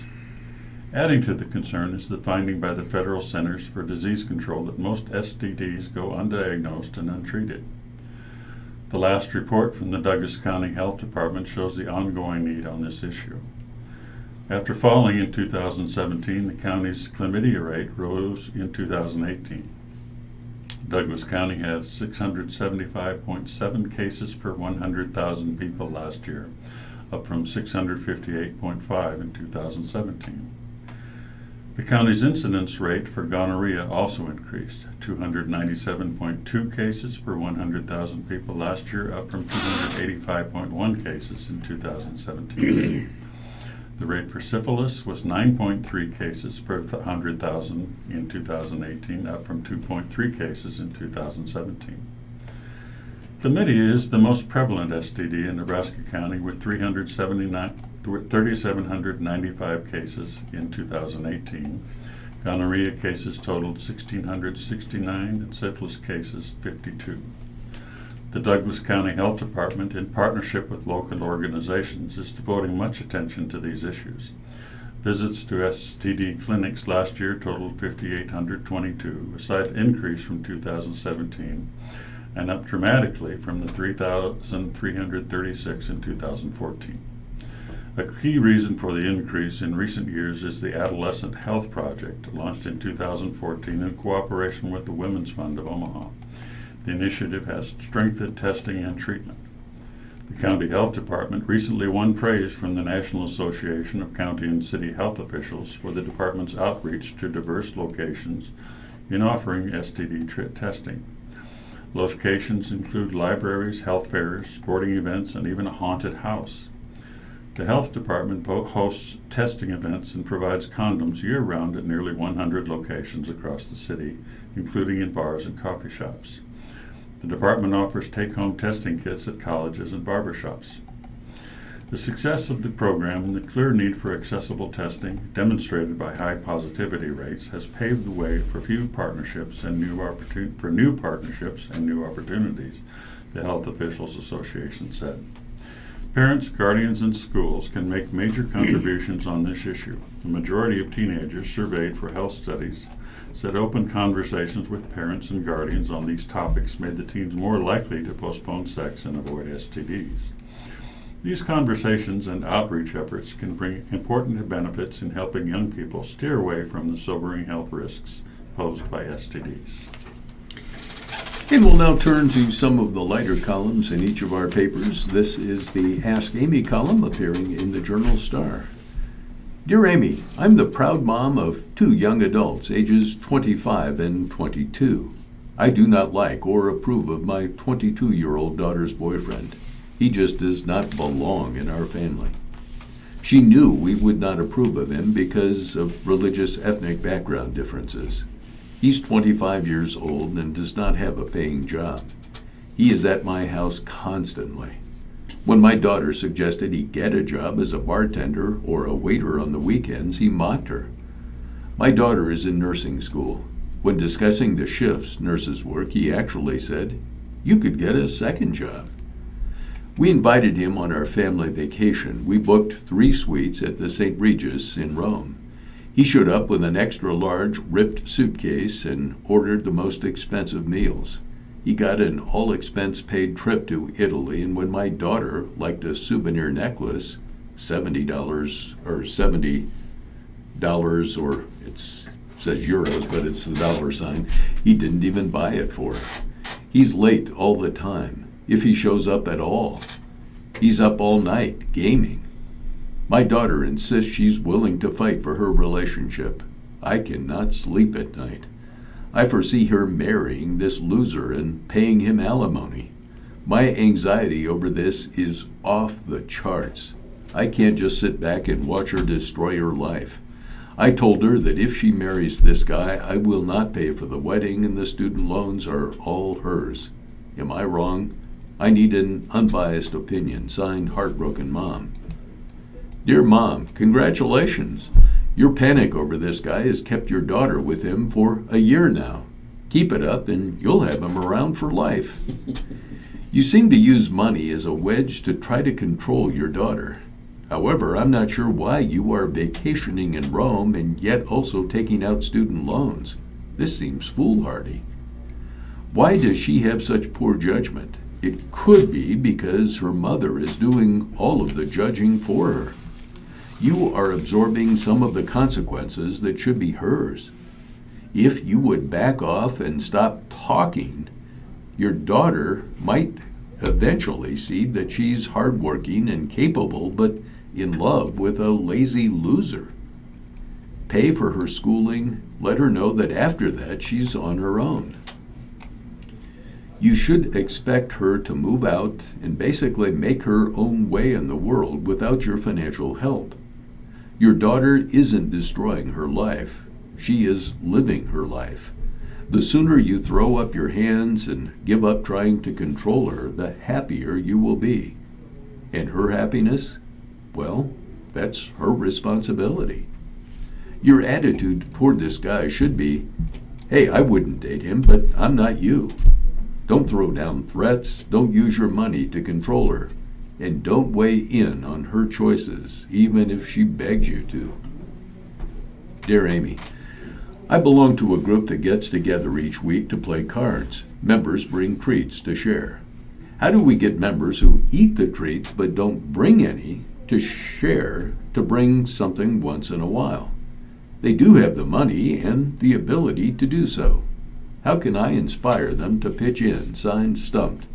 Dear Stumped, whoever is hosting the group that week should be straightforward about this. Say, the same people are bringing snacks to share each week. Let's give them a break and spread this out. Pass along a notebook with your meeting dates noted. Ask people to sign up for snacks and drinks. Anyone unable or unwilling to bring snacks or a drink should compensate the members who do. Dear Amy, responding to Not Woof, whose husband got a dog for their young son, I never used to be a dog person, but now I am. I urge Not Woof to take another look at her situation. Yes, it was frustrating to have this dog foisted upon her. But also, yes, she has this wonderful dog. A dog is a total love machine, if you just give him or her a chance. This dog will return any love she gives him or her 100%. Dogs provide assistance to thousands of people recovering from all types of illnesses. If this woman opens her heart to her dog, her husband and son will soon be whining that the dog prefers her to them. Signed, Dog Lover. Dear Dog Lover, this woman was trying to recover from a life-altering brain aneurysm. I think she deserves a big break. Grass lawns could be the victim of growing climate concerns. In coming years, climate experts say Nebraska summers will deliver more blistering hot days. Nights will be less likely to provide as much cooling relief.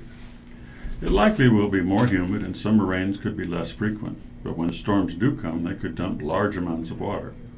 That grass in your front yard could fall victim to that kind of climate change, and the ground beneath it could wash away in torrential rains. Soon it might be a losing proposition to try to keep that green carpet alive, says Gus Von Rowan, founder and executive director of the local nonprofit Omaha Permaculture.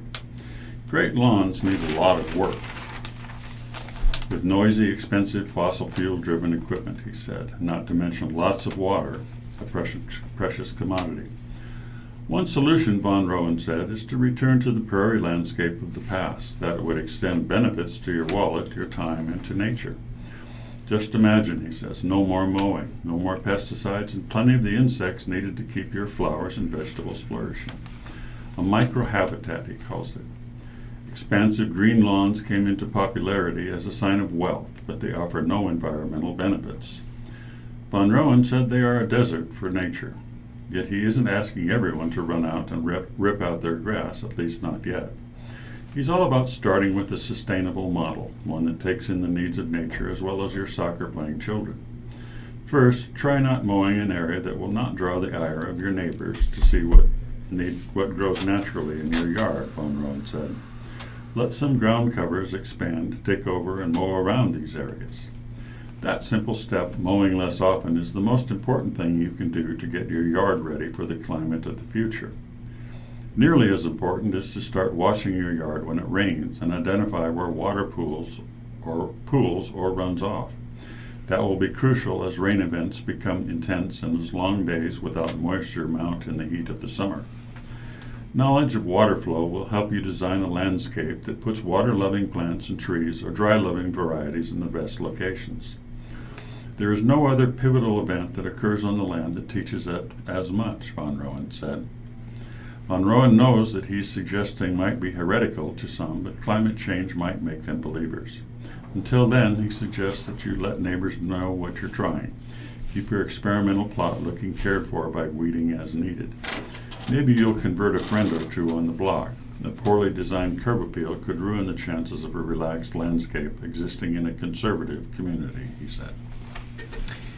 And this is Jan Blackstone's X-Etiquette column. Question: When I was 17, I had a child with a friend from high school. We were experimenting, and it seemed like no big deal. She was going to have an abortion, then at the last minute decided to keep the baby. I was young, stupid, and not supportive.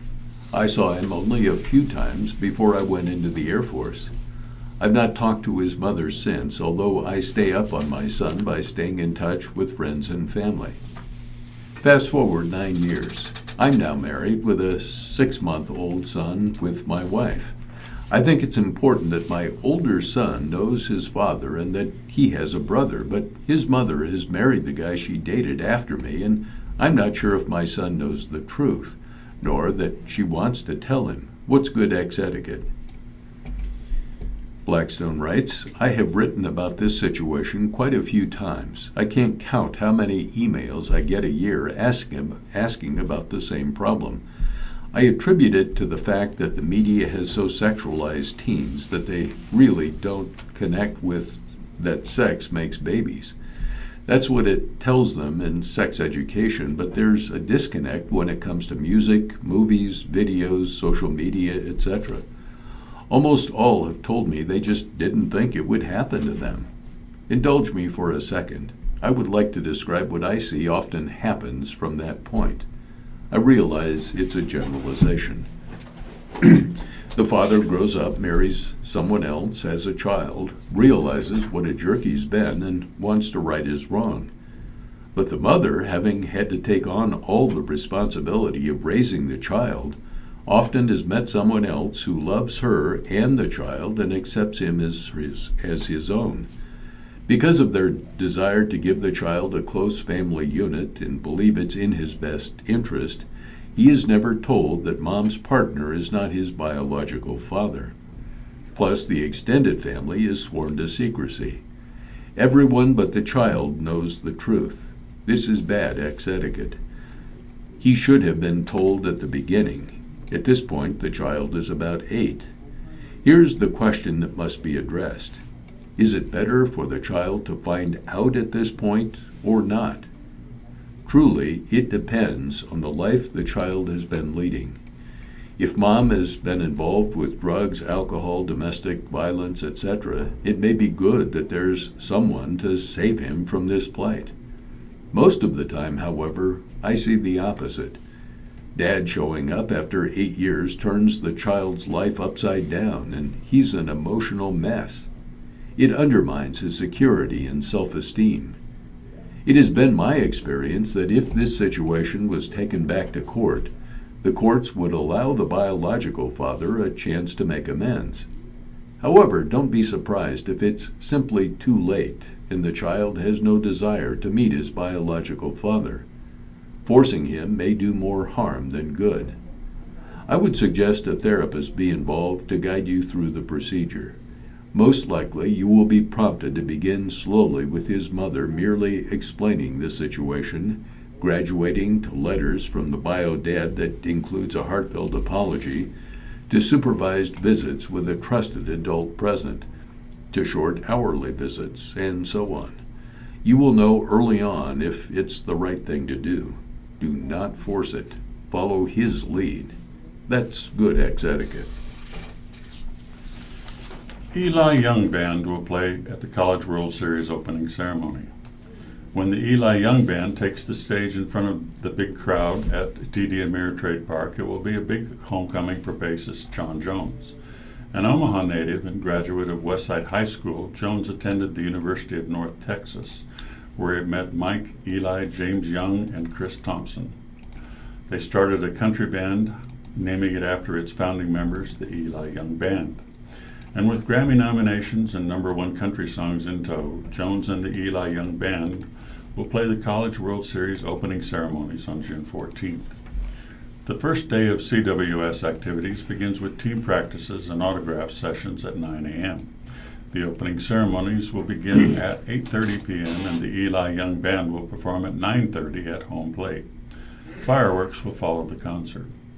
This will be an extra fun one, Jones told the World Herald. It's the College World Series.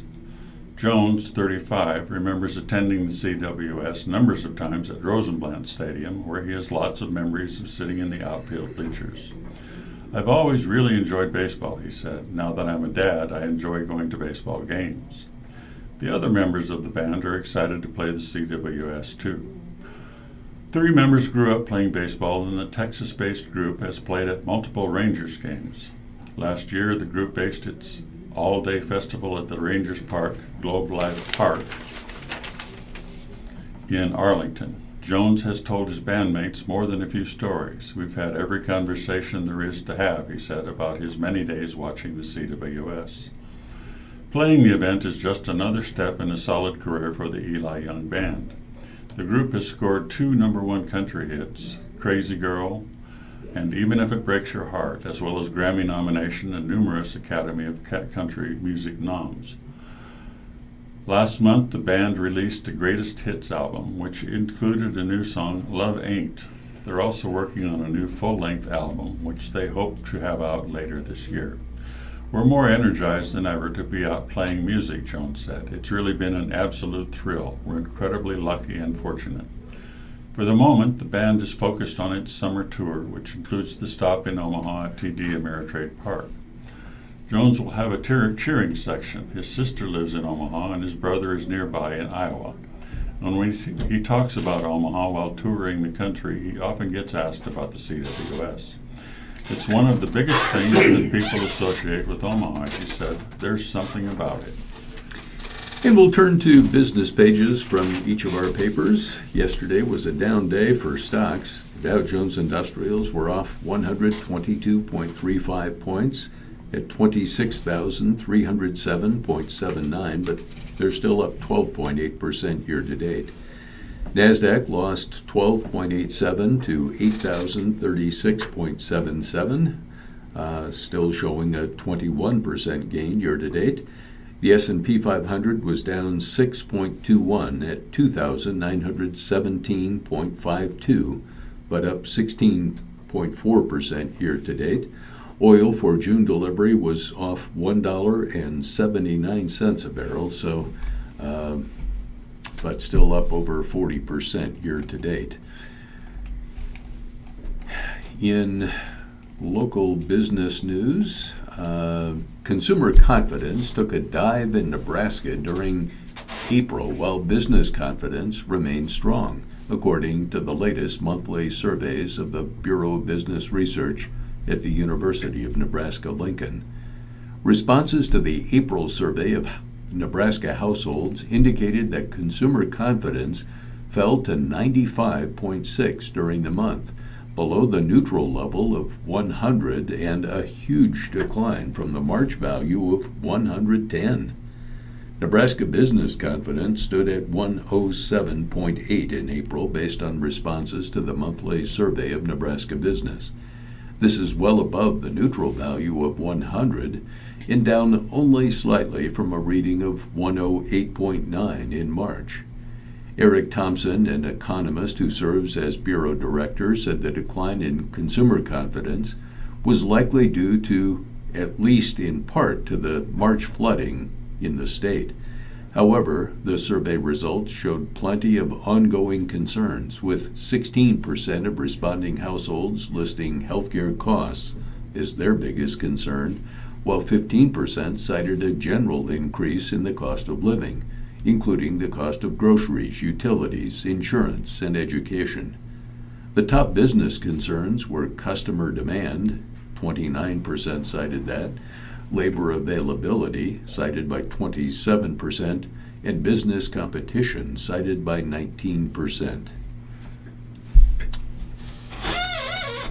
Online retailer lays off 200 workers in Omaha. Omaha retailer Hayneal is laying off 200 workers in Omaha as part of a restructuring, company officials said Thursday. The jobs being eliminated are in the Omaha-based company's corporate office as well as its call center, and they represent a sizable portion of Hayneal's workforce in the city. The company has recently employed nearly 700 workers in Omaha at 3 sites, including its corporate office near 90th Street and West Dodge Road. This is a difficult decision in a business, and we're focused on taking care of the people who are affected, said Tiffany Wilson, a spokesperson for Hayneedle's parent company, Walmart. And we remain committed to our hometown of Omaha and our vision to be the best specialty online home retailers. Hayneedle was founded in Omaha in 2002, merely selling hammocks online, but expanded into a wide range of home furnishings and housewares, posting sales in 2016 of more than $500 million. The company is now an affiliate of Walmart, having been bought by another online retailer in 2016 that was subsequently purchased by Walmart. But Hayneedle has continued to operate as an independent business with its own president. Wilson, the director of communications for Walmart, said that the layoffs in Omaha on Thursday were due to changes specific to the Hayneedle brand and that the decisions were made at the Hayneedle level. This is not a Walmart decision, it was a decision made by Hayneedle, she said. Wilson said both companies do share the same approach of evaluating strategy, structure, and operating costs to find ways to grow. Hayneedle, she said, decided to invest in some new areas, create new roles, and restructure in ways that help the company move faster. Hayneedle's parent company has been known for paying close attention to costs. Walmart uses a zero-based budgeting strategy, asking managers to justify costs regardless of previous spending levels. Hayneedle is offering assistance to the workers who lost their jobs, Wilson said. Each worker will get a 60-day pay period to search for new work. If they do not find work in that time, they may be eligible for severance pay based on years of service. Employees are also being offered help in finding new work inside or outside the company. And we will now turn to the sports pages. WellCare of Nebraska is proud to bring you today's reading of the Omaha World Herald and Lincoln Journal-Star. For more about WellCare, call today at 888-255-2605 or visit www.wellcare.com/Nebraska. Turning to NBA playoff news, Joel Embiid refused to get tripped up back home in the postseason, scoring 33 points and playing to the MVP chance to lead the Philadelphia 76ers to the 116-95 victory over the Toronto Raptors on Thursday night in Philadelphia. Philadelphia took a 2-1 lead in the Eastern Conference semifinal series. Embiid also had 10 rebounds, shaking off a pair of passive games and becoming the driving force on offense the Sixers needed as they chased their first NBA championship since 1983. He made the game his own in the third quarter and helped the Sixers put away a Raptors team badly overmatched outside Kawhi Leonard's one-man gang performance. Embiid struck a chord when he buried a three in the third that stretched Philadelphia's lead to 12. That was the start of a string of plays that got Toronto's attention. Embiid chased a loose ball and was tripped when Pascal Siakam intentionally stuck out his right leg and sent Philly's all-star tumbling to the court. The crowd went wild and Siakam was hit with a flagrant foul. Embiid made both free throws as fans, including some of Philadelphia's biggest sports stars, serenaded him with chants of MVP, MVP. Chasers taking steps in the right direction. Earlier this week, Omaha ended a 7-game losing streak by rallying from a 9-0 deficit at Warner's Park. Manager Brian Poldberg praised his players for the character they showed in the comeback. He then pointed out that the Storm Chasers have too much talent to ever be down by 9 or lose 7 straight. Coming back and winning that game, I hope it's going to pump some life into these guys, he said. Omaha sits third in the PCL's American Northern Division standing as it opens its first homestand of the season's second month. The Chasers will face Iowa and Round Rock, the leaders in their respective PCL divisions, over the next 8 days at Werner. The 4-game series with the Cubs begins Friday at 7 p.m. Poldberg remains high on his squad a month in, but noted that there is plenty of room for improvement. I thought we'd hit more than we have, he said. Everybody tries to do more when they're struggling, and it gets yourself into a bit of trouble. I think guys are going to start relaxing a little bit. We're 30 days into the season. We've just got to go out and do what we can do. We don't need anything else. Two-time Omaha Player of the Year Frank Schwindel, who opened the season with Kansas City, and former big league outfielder George Bonifacio are the most notable slow offensive starters. Bonifacio went hitless in his first 32 at-bats of the season, eventually getting an infield hit in his team's 10th game. Schwindel is more frustrated because he knows he should be hitting, Holberg said. It probably eats at him more than it should. With Frank, your track record shows it's going to happen, so don't get out of the way. Bonnie, your track record shows it's going to happen. We've just got to stay with the process. Creighton product Nicky Lopez and former Nebraska football recruit Bubba Starling have been the top hitters for the Chasers, along with Kelvin Gutierrez, now in Kansas City, over the first month. Lopez is one of the Royals' top prospects, while Starling has bounced back from an injury-plagued 2018 season. The big thing with Bubba is that now that he's not on the 40-man roster, he can just relax and play. Before, it was almost like he was trying to please everybody. He just has to go out and be Bubba. I think that's it eased his mind a little bit, and he can just go out and play and have fun. Nick Dinny, who opened last season in Omaha, is also off to a strong start at the plate while sharing catching duties with Andrew Susak. Holberg said the Chasers have had decent starting pitching in the first month. Their bullpen, meanwhile, has inconsistency as guys have come and gone. The bullpen early did a pretty good job, but now with all the moves, the bullpen has changed in character a little bit. It's hard in the first month of the season. It's mentally grinding on a guy out there. Once it warms up, I think we'll have a better feel for some of these guys, but we've just got to throw strikes. We've had too many walks at times, and we're trying to fight an uphill battle there. In Iowa, the Chasers will face the team with the second most PCL wins to date.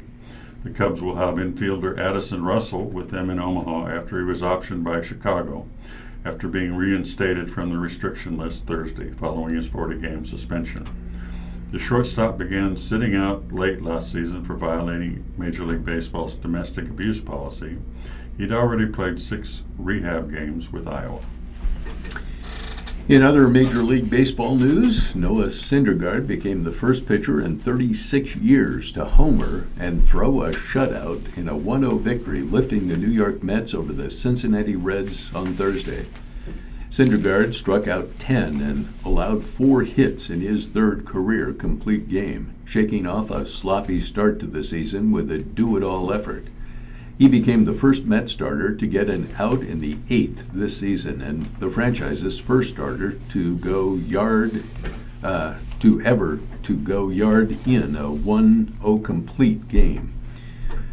Thor did his hammering in the third inning, driving the ball 407 feet to the opposite field in left center off Tyler Mahle. The previous pitcher to homer in a 1-0 complete game was Los Angeles Dodgers' Bob Welch against the Reds on June 17, 1983, according to the Elias Sports Network. The Twins beat the Astros 8-2. Jose Barrios won his 4th straight start. Jason Castro homered off former Battery mate Brad Peacock and drove in 4 runs, and AL-leading Minnesota beat Houston, backed by a 6-run 4th from the Twins against Peacock. Barrios finished 7 smooth innings with 7 hits and 2 runs allowed to push the Twins to their first season series victory over the Astros since 2013. The Nationals edged the Cardinals 2-1. Steven Strasburg allowed a run on 6 hits, 2 walks, and struck out 9 in 6+ innings, and host Washington edged St. Louis. The Nationals, nevertheless, fired pitching coach Derek Lilquist after the game and replaced him with minor league pitching coordinator Paul Menhart. Sean Doolittle struck out pinch hitter Paul Goldschmidt from the bases loaded to end the top of the 8th, then finished for his 4th save. The Rockies beat the Brewers 11-6. Nolan Arendo, David Dahl, and Ramiel Tapia homered to help Colorado earn a 4-game split with host Milwaukee. Arenado had 3 hits, including his 9th home run this season. Dahl finished a triple short of the cycle for the Rockies, who outscored the Brewers 22-10 in the final 2 games of the series. John Gray allowed 7 runs and 7 hits in 5+ innings with 9 strikeouts. Freddie Peralta gave up 9 runs, 6 earned, 8 hits, and 3 walks in 4 innings. The Rays beat the Royals 3-1. Brandon Lowe hit a 2-run homer off Willie Peralta with 2 outs in the 9th inning, and Tampa Bay split a 4-game series with host Kansas City. The Padres beat the Braves 11-2. Ian Kinsler and Will Myers homered. Matt Strahm worked 6 innings, and San Diego routed host Atlanta to earn a split in a 4-game series. The Padres broke the game open with a 5-run 5th, helped by an errant throw from Atlanta pitcher Mike Foltynewicz that allowed 4 unearned runs to score. San Diego added 5 runs in the 6th, the first time since 2000 they've scored 5 runs in consecutive innings. In Nebraska men's basketball, no longer in NU's plans, center enters transfer portal. 1 hour before Brady Hyman's accounting final, his last test of the semester, the 6'11" freshman met with Fred Hoiberg in his office. That's where he was told to transfer. He asked me to not return, Hyman told the World Herald on Thursday, so I thanked him and then put my name in the transfer portal. Hyman, a Platteview High School graduate, appeared in 30 games this season, averaging 8.5 minutes and 1.8 points per game. The 6'11", 215-pound center, I think I see the problem, shot 59.5% from the floor and 29.4% from the foul line and attempted 1 3-point shot. Hoiberg's offense is heavily focused on 3-point shooting, particularly with big men. I enjoyed every part of the season, Hyman said. I went into it thinking I was going to redshirt, and that obviously didn't happen. I am glad I got the experience.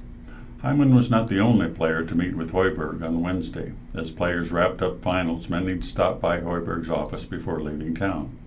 Scholarship players remaining from last year's roster currently include Robert Morris transfer Dashawn Burke, junior Thorjarnarsson, sophomore Amir Harrison, redshirt freshman Carrington Davis, and senior Isaiah Roby. Roby has entered the NBA draft but could still return for his senior season. Harris, among those who met with Hoiberg on Wednesday, told the World Herald that he plans to stay with the program and continue his rehab. Harris suffered a meniscus injury in his left knee in Nebraska's win over Iowa on March 10th. The 6'6" guard averaged 2.2 points and 2.5 rebounds per game in 23 appearances. On Wednesday, Davis' phone was not taking calls, and Thorjarnarsson didn't respond to a message for comment. Burke cannot leave after transferring to Nebraska last summer, and a source said all players have been involved with the program like normal this spring. Nebraska has 2 scholarships open with Hyman's departure. He told the World Herald that he's already heard from Colorado State, UNO, and South Dakota. I think that staying too close to home will still be a big part of my decision, Hyman said. I just want to find the right fit at this point. I don't care about the level.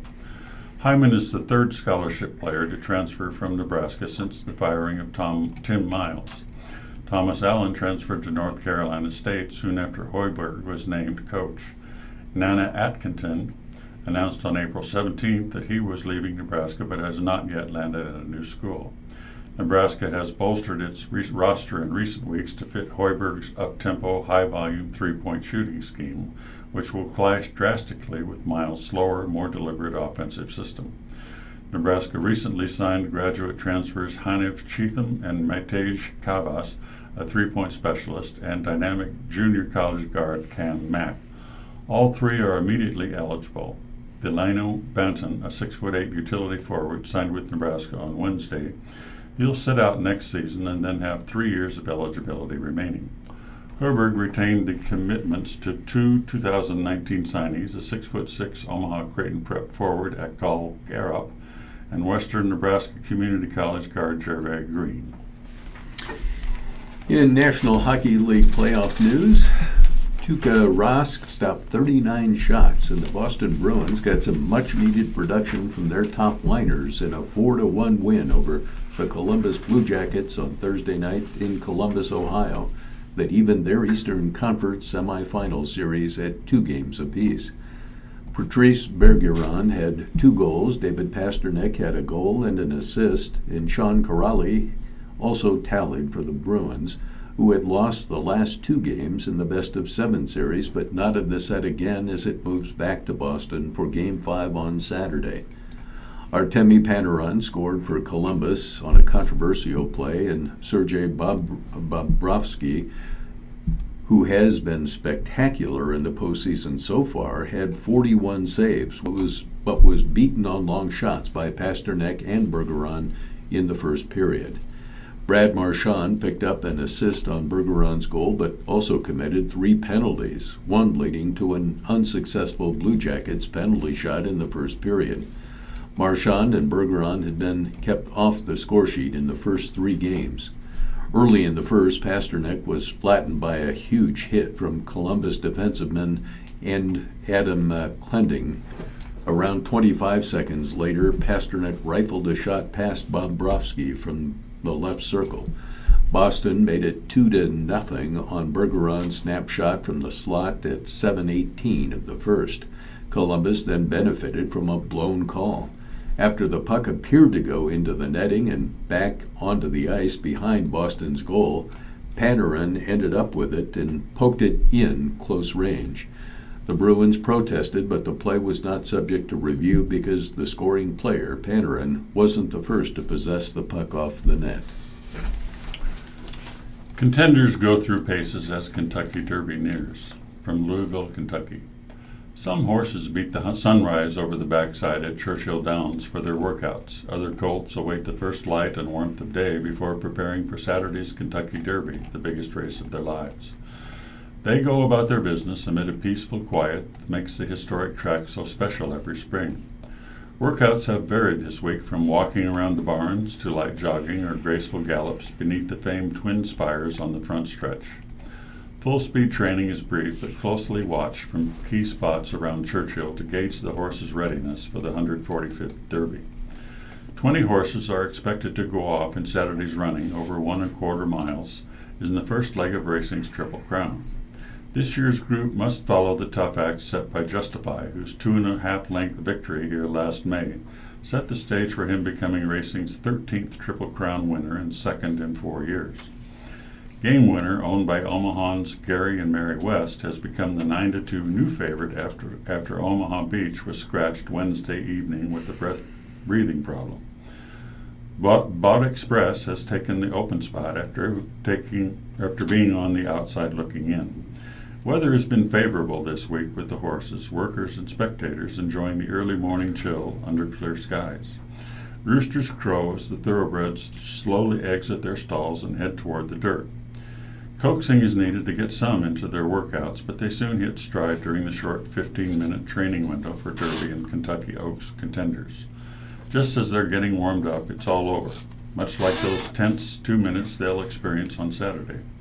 From there, it's back to the barn to cool down and get bathed before a group of admirers armed with camera phones aim to get the good side of a colt who might end the week draped in a garland of roses. Some horses drink in the attention as warm water evaporates from their massive physiques.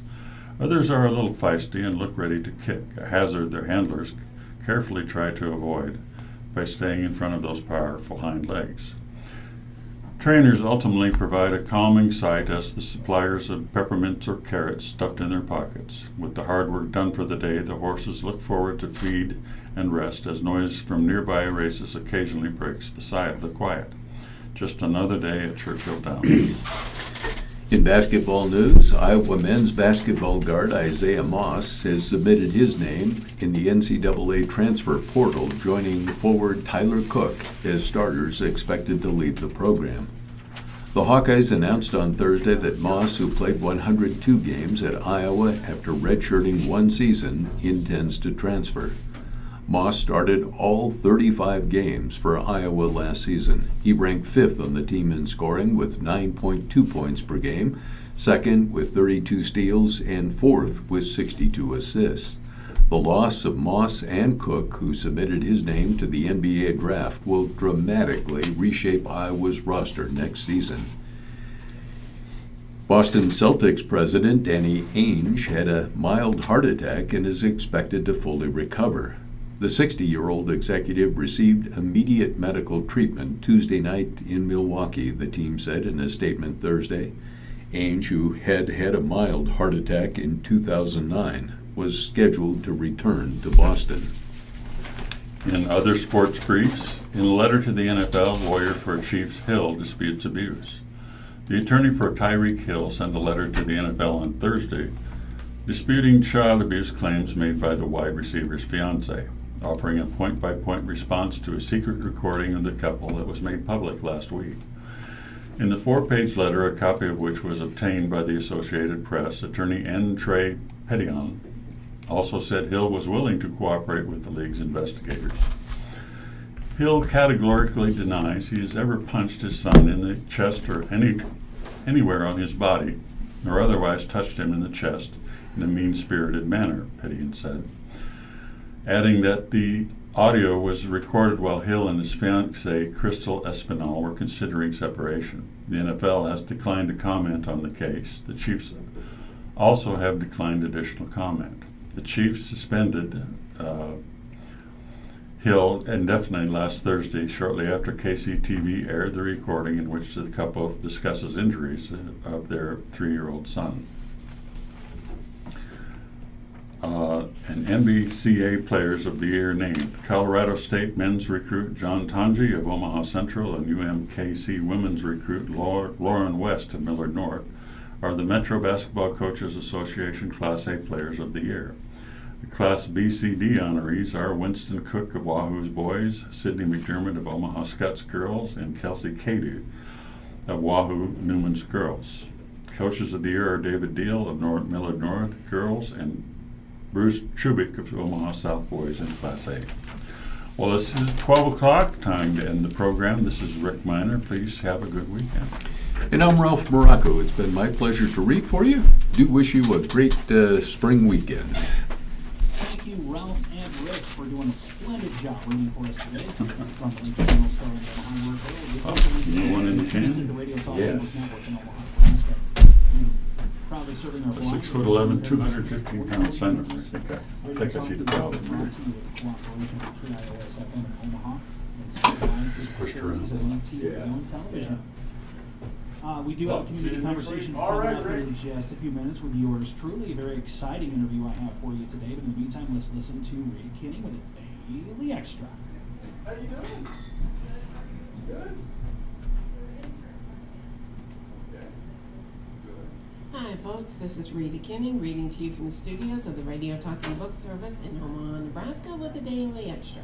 I'm reading from the magazines The Week and Time. The U.S. at a glance.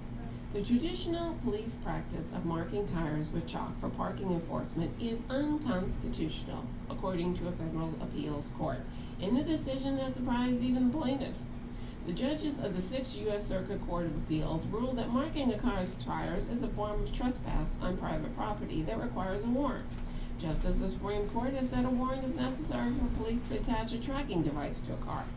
Marking tires with white or yellow lines in order to monitor how long the car has been parked provides significant revenue for many cities without parking meters. The case originated in Saginaw, Michigan, where a lawyer was ticketed while sitting in a chalked car. Philip Ellison, the lawyer for the plaintiffs, admitted he was surprised to win. He made a federal case out of tire chalking, he said. He said he'd see 3 times for Saginaw for people ticketed after. He'd never heard the Gunsmoke radio, and I said, it's better In New than the Mexico, TV version. the FBI arrested the leader of the United Constitutional Patriots, a small group of armed men who patrol remote sections of the border and take undocumented immigrants they find into custody. Larry Hopkins, age 69, the national commander of the UCP, was charged with being a felon in possession of firearms and ammunition.